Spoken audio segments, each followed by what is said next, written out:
Once upon a time, in a small town nestled deep in the snowy mountains, there lived a young boy named Dennis. Dennis was known for his mischievous nature and his love for Christmas. However, there was something peculiar about his fascination with Santa Claus. Every year, as the holiday season approached, Dennis would eagerly await Santa's arrival. He would write long, detailed letters to the jolly old man, expressing his deepest desires and dreams. But as the years went by, Dennis became more and more obsessed with Santa Claus, to the point where his fascination turned into an unsettling obsession. One cold winter's night, as the clock struck midnight, Dennis couldn't contain his excitement any longer. He decided to set a trap for Santa Claus, hoping to catch a glimpse of the magical figure. He carefully arranged a web of ropes and bells near the fireplace, ready to spring into action. As Dennis lay hidden in the darkness, his heart pounding with anticipation, he heard a faint sound coming from the chimney. The jingling of bells grew louder and louder until, finally, a figure emerged from the soot-covered opening. It was Santa Claus himself, dressed in his iconic red suit and white beard. But something was off about this Santa. His eyes gleamed with an eerie glow, and his smile seemed more sinister than joyful. Dennis's excitement turned to fear as he realized that this was not the Santa he had always imagined. This Santa was different, and he wasn't here to spread holiday cheer. As Santa made his way into the room, Dennis found himself frozen with terror. The once beloved figure began to transform, his body contorting and elongating, his face morphing into a grotesque mask. The air grew icy cold, and the room filled with an otherworldly presence. Santa Claus, or whatever this imposter was, locked eyes with Dennis. The boy could feel his soul being pierced by a gaze that seemed to penetrate his very being. He tried to scream, but no sound escaped his lips.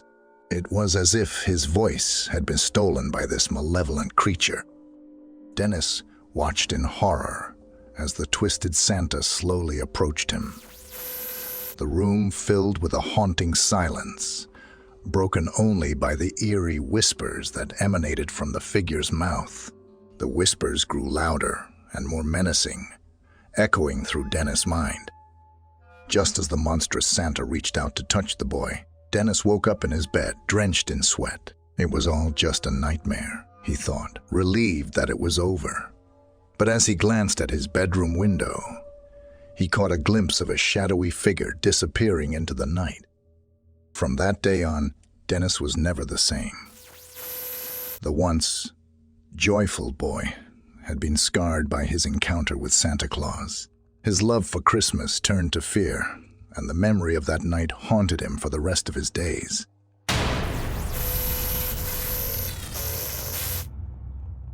This is a story that I rarely share, as it has left an indelible mark on my life. Despite my attempts to find psychological or natural explanations for what occurred, they have proven inadequate. As a child, I harbored a deep fear of the dark. I would often confide in my mother, expressing my belief that I heard voices within it. These voices were not malevolent, but their unfamiliarity frightened me. My mother dismissed them as mere nighttime tremors or typical childhood nightmares. However, I knew in my heart that they were more than that. They didn't sound human at all. Sometimes, my fear would become so overwhelming that I would sleep in my mother's bed.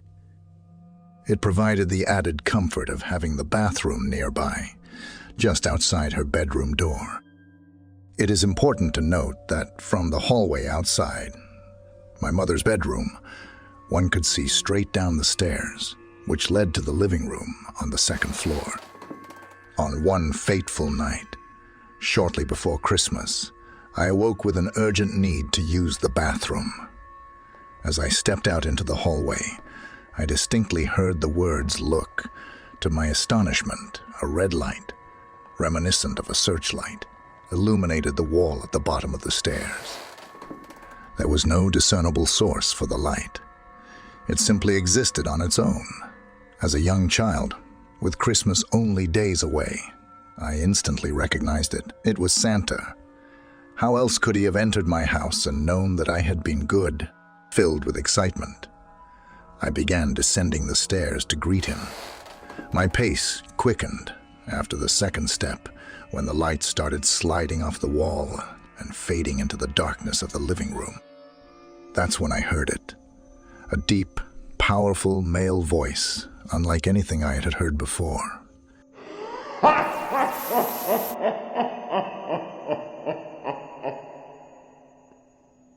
It bore no resemblance to my father's voice, not to mention that he wasn't even home at the time. The voice commanded, "Stop. Right now, go back up the stairs." I obeyed, turning around and retracing my steps. I cannot fully express how surreal the following events were. As I reached the top of the stairs, a loud crack reverberated through the house, causing me to sprint back to my mother's bed. I dove under the covers and remained there all night, paralyzed by fear.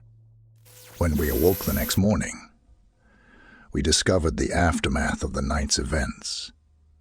The small Christmas flower garlands that my mother had hung on the stair railing were torn off, some of them broken in what appeared to be a violent manner, all piled together.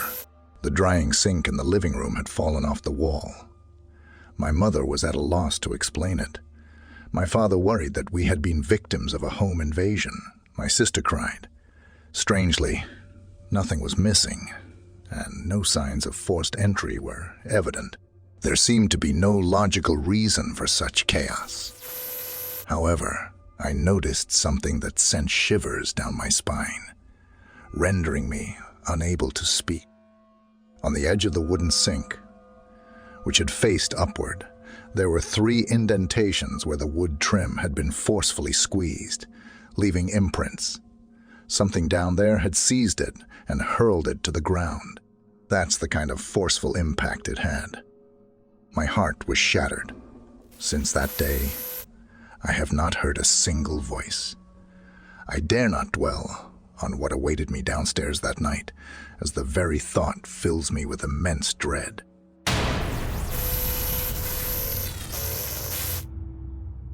In a quaint little town with streets decorated with twinkling lights, there lived a young girl named Veronica.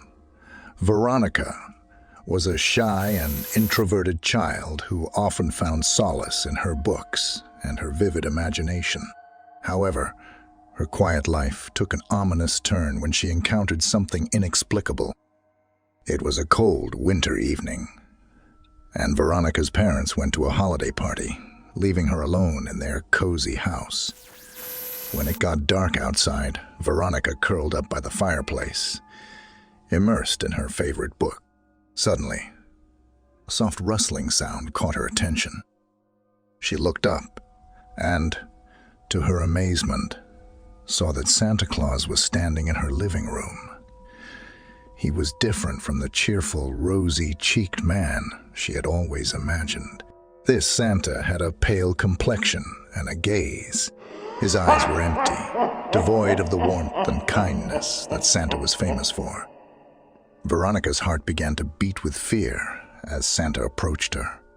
She tried to scream, but no sound came out of her mouth, paralyzed with horror. She could only watch as Santa's gloved hand reached out to her. His touch was icy, sending shivers down her spine. As Santa's grip tightened, Veronica felt an unnatural chill spread through her body. She could feel her energy draining away, her very essence being absorbed by this evil creature. The room grew darker, and a suffocating sense of despair filled her.